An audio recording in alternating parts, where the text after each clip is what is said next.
Hello students, trigonometric టేబుల్లో sign values ఒకటి వస్తే మిగతా ట్రిగ్నోమెట్రిక్ రేషియోస్ కి వాల్యూస్ కనుక్కోవడం చాలా ఈజీ. సో సైన్ వాల్యూస్ కనుక్కోవడానికి ఒక చిన్న సింపుల్ ట్రిక్, ఇలా 0/4, 1/4, 2/4, 3/4, 4/4 రాసుకొని వాటన్నిటికీ స్క్వేర్ రూట్స్ పెట్టండి. అండ్ నా ట్రై టు ఈ వాల్యూస్ ఫైండ్ అవుట్ చేయడానికి ట్రై చేయండి. 0/ఎనీథింగ్ ఈజ్ 0, 1/4 ఈజ్ √1 అంటే 1, √4 అంటే 2, అంతే కదా, 2² 4 కదా. అండ్ √2 అంటే √2, 4 అంటే 2, √4 అంటే 2. అండ్ ఇక్కడ రూట్ అన్నిటికీ సపరేట్ చేస్తున్నాం, న్యూమరేటర్ కి డినామినేటర్ కి. √4 is again 2. Now √4/4, see 4/4 is 1 and √1 is always 1. So ఈ వాల్యూస్ ని ఇక్కడ రాసుకుందాం. అండ్ ఫర్దర్ గా నాకు ఎందుకో దీన్ని ఇంకొంచెం సింప్లిఫై చేయొచ్చు అనిపిస్తుంది. Very simple. I read this as √2ని ఐఎమ్ నాట్ డిస్టర్బింగ్ న్యూమరేటర్ అలానే ఉంచాను. కింద డినామినేటర్ ని √2 × √2 లాగా రాశాను.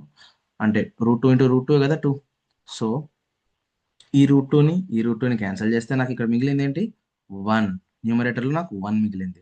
So I just dump this values over here. 0, 1/2, 1/√2 and √3/2 and 1. That's it. And actually values ఎలా వచ్చాయి, not just tricks, like concept, what is the concept behind these values అనేది ఛానల్లో ఉంది. And also the rest of the trigonometric రేషియోస్కి ఎలా వస్తుంది అనేది కూడా నెక్స్ట్ షార్ట్లో వస్తుంది. Thank you. Stay tuned. All the best.